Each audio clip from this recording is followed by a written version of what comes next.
Here's how to fix YouTube videos that keep pausing, buffering, or stopping mid-playback. Open Chrome and click the three dots, then Clear Browsing Data. Select Cookies and Other Site Data and Cached Images and Files. Set the time range to All Time and click Clear Data. A bloated or corrupted cache is one of the most common causes of video playback issues, and clearing it costs nothing to try. Next, go to Settings, then System, and turn off Use Graphics Acceleration when available. Then relaunch Chrome. Hardware acceleration is supposed to improve performance, but on certain GPU and driver combinations, it actually causes video stuttering and pauses. Disabling it immediately fixes the issue for a large number of users.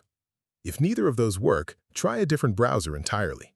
If Chrome is having issues, Firefox or Edge often play the same video without any problems, which helps confirm whether the issue is browser-specific or something deeper. Finally, and this one surprises most people, turn Bluetooth off completely, even if you think it is not connected to anything. An active Bluetooth connection looking for devices can interfere with audio and video streaming on both mobile and PC. Turn it off, wait a few seconds, and then turn it back on. Even if it was already off, the toggle cycle resets the connection state. If this helped you out, hit that subscribe button for more straight-to-the-point tutorials on Step by Click.